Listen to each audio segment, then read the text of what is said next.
So that's the series that we've been in here at New Hope, is the Magnificent Story. And we got to hear some magnificent stories, and you have a magnificent story. The whole idea behind this magnificent story is uncovering a gospel of beauty. And with mothers here today, there's just beauty. There's goodness. With mothers here, it's goodness. With truth, there's truth here today.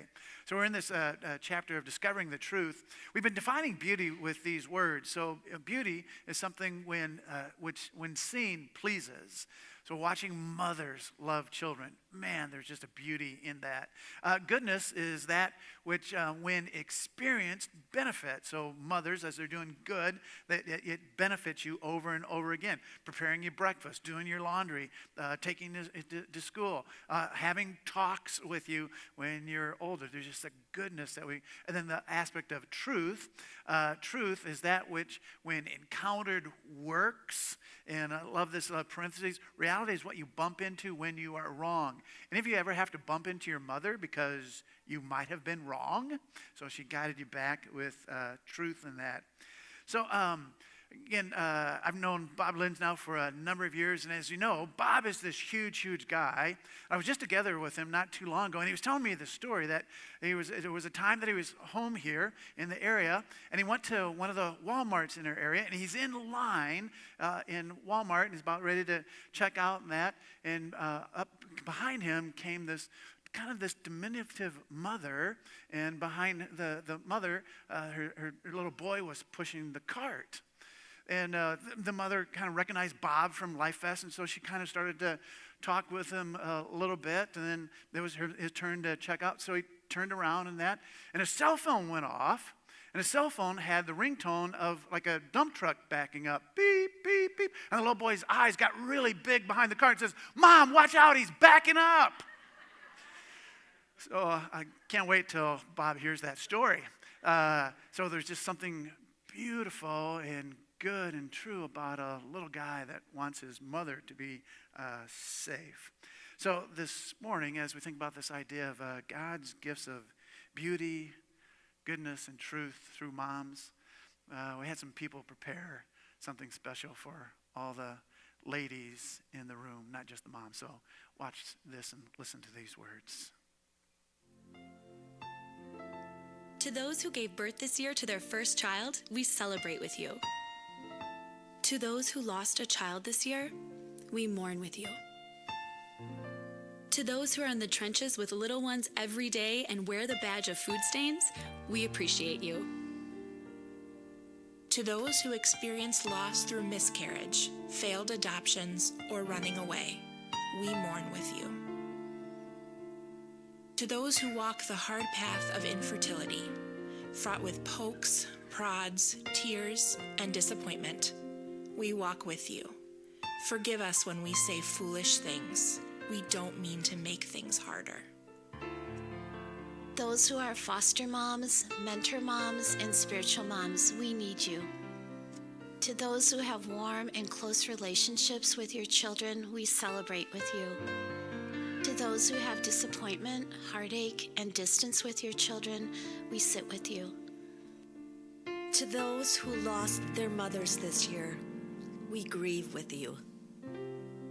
To those who experienced abuse at the hands of your own mother, we acknowledge your experience. To those who lived through driving tests, medical tests, and the overall testing of motherhood, we are better for having you in our midst. To those who have aborted children, we remember them and you on this day. To those who are single and long to be married and mothering your own children, we mourn that life has not turned out the way you longed for it to be. To those who step-parent, we walk with you on these complex paths. To those who envisioned lavishing love on grandchildren, yet that dream is not to be, we grieve with you. To those who will have emptier nests in the upcoming year, we grieve and rejoice with you. To those who place children for adoption, we commend you for your selflessness and remember how you hold that child in your heart. And to those who are pregnant with new life, both expected and surprising, we anticipate with you.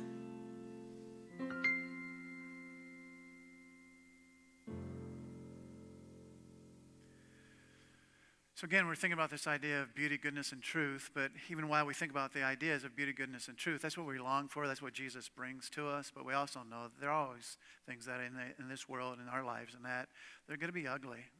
There's going to be some bad things. There's going to be some lies. But Jesus can bring beauty to every ugly, goodness to every bad, and truth to every lie. There's some great examples of mothers in the Bible. And again, these mothers, they suffered like all of us suffer and have hard times in that.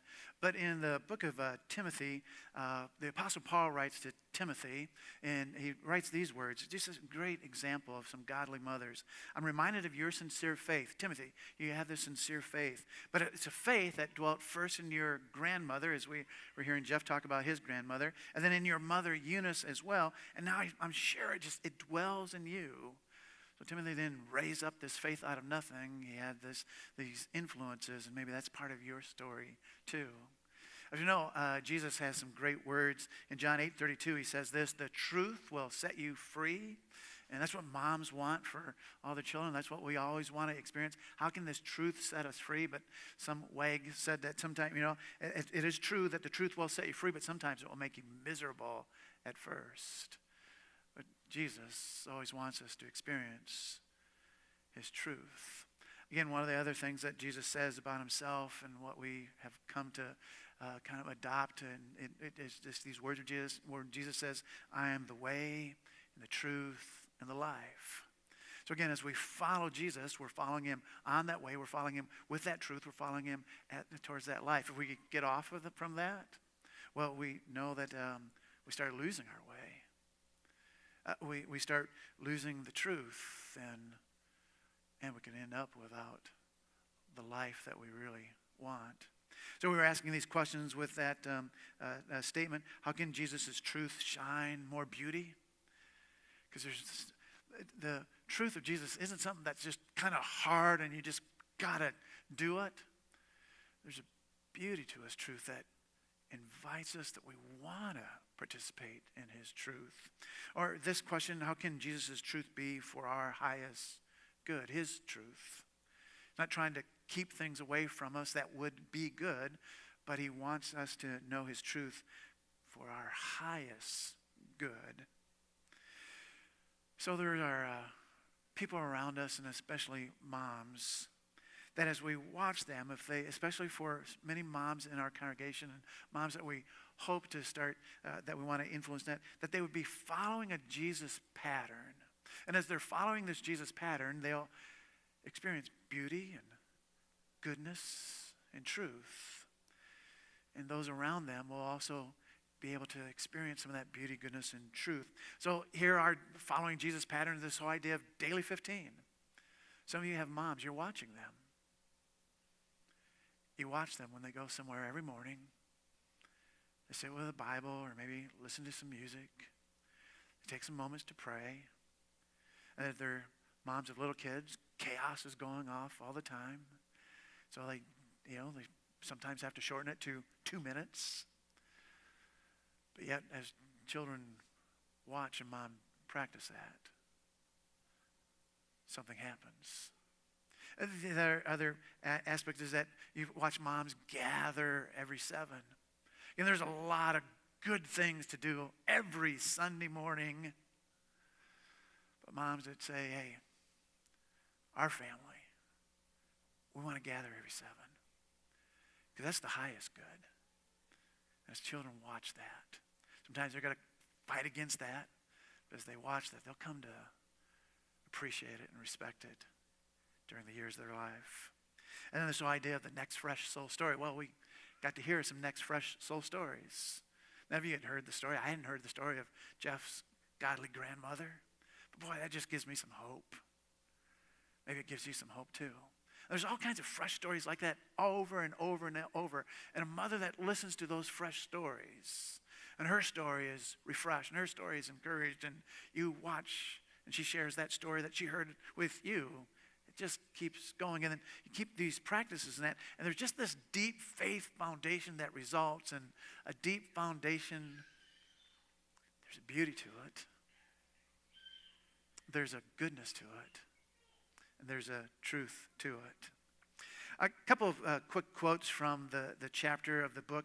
From page 102, the author wrote this. I just love this. If they come to know Jesus in his beauty, in his goodness, in his truth, they will naturally make a commitment to him. And the author was talking about this idea that sometimes we just got to hit people with the Bible, hit them with the truth, follow Jesus, and it drives people to Jesus. And the author is saying, what if we would just kind of bring out his beauty, his goodness, and his truth, and people will want to follow him. Have you read the chapter? And again, most of you have probably seen the movie Talladega Nights.